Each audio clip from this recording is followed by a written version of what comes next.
In August 2026, FIFA expected to celebrate a successful World Cup. Its president, Gianni Infantino, wanted a quiet transition to the next stage. However, the opposite happened. Just days after the final match, a big crisis started from inside the football world.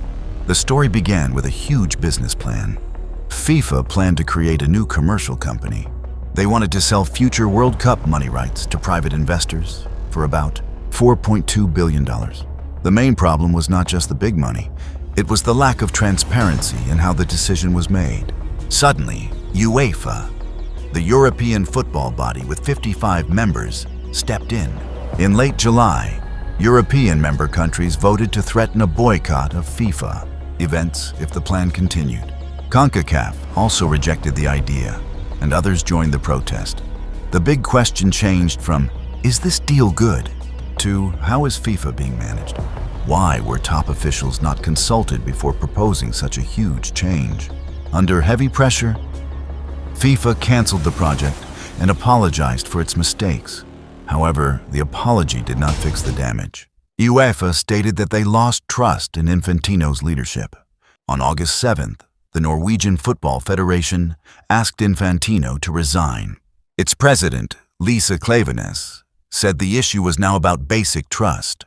The next day, FIFA defended Infantino, claiming there was a campaign to attack him. They added that many key federations still supported him. Infantino was not completely alone, but he was in a dangerous fight for power. How did he reach this point after 10 years in power? To understand this, we must go back to 2015, during FIFA's biggest corruption scandal. In October 2015, FIFA was looking for a new president after Sepp Blatter resigned. The organization urgently needed to rebuild its broken reputation. Gianni Infantino was not a famous politician at first. He was the general secretary of UEFA, working mostly behind the scenes as an administrator. Everything changed on October 26, 2015, when UEFA officially backed him. He entered a 4-month race against 4 other candidates. On Election Day, February 26, 2016, in Zurich, 207 national associations voted. In round 1, Infantino got 88 votes, while Sheikh Salman got 85. In round 2, Infantino won with 115 votes against Sheikh Salman's 88. At 45 years old, Infantino became the 9th FIFA president. He gained 27 extra votes in the second round because he knew how the internal system worked.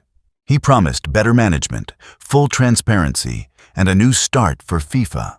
However, the man who came to fix the system slowly built huge personal control. Infantino worked at UEFA for over 15 years before moving to FIFA.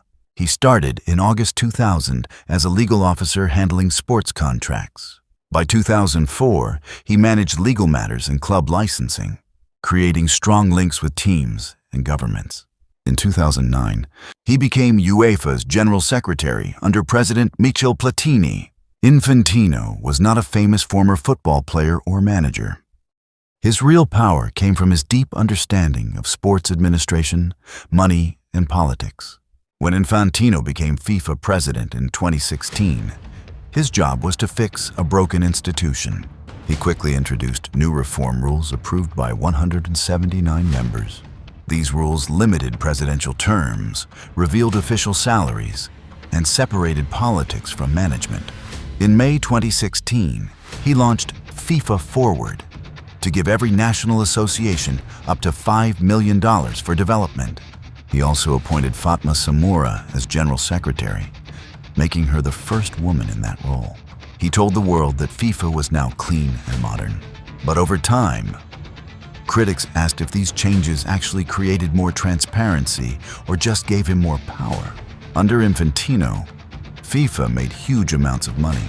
Between 2019 and 2022, FIFA earned $7.57 billion, mostly from the Qatar World Cup. This money gave the president strong political power. Through FIFA Forward, funding for each member country grew to $6 million. In FIFA elections, every country has one vote. A small island nation has the same voting power as Brazil or Germany. Many members relied on FIFA money, which made them loyal to Infantino during elections. Early in 2016, ethics investigators checked his flight expenses and contract, but cleared him of all wrongdoing. Between 2016 and 2017, Infantino had private, unrecorded meetings with Michael Lauber, the Swiss prosecutor investigating FIFA corruption.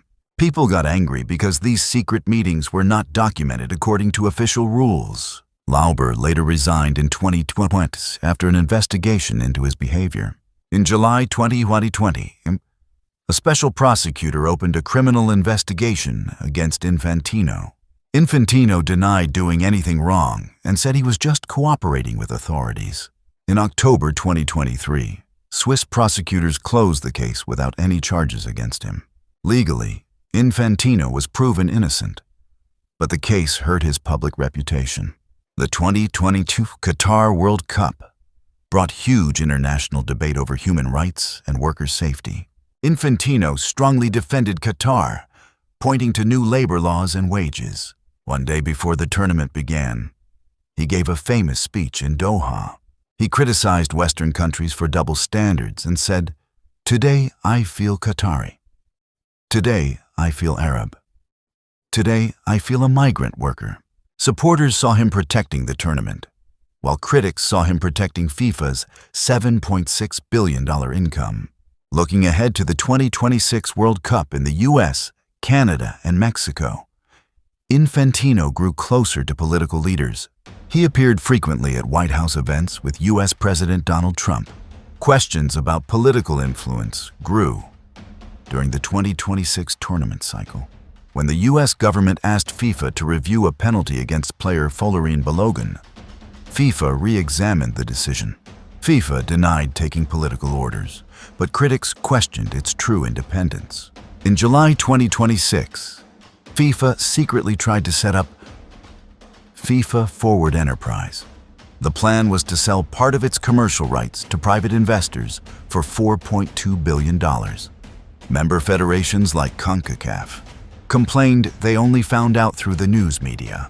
UEFA strongly opposed the deal and threatened to boycott FIFA events. In August 2026, FIFA canceled the project and Infantino apologized. However, Norway's football president, Lisa Klevenes, called for his resignation, showing a clear division in global football. Gianni Infantino brought record money and growth to FIFA for 10 years. However, his leadership faced legal investigations, political debates, and a major crisis with UEFA. He stays in power because the smaller nations he funds keep voting for him. This reveals a big system problem. Members elect the president, but they also rely completely on his financial support.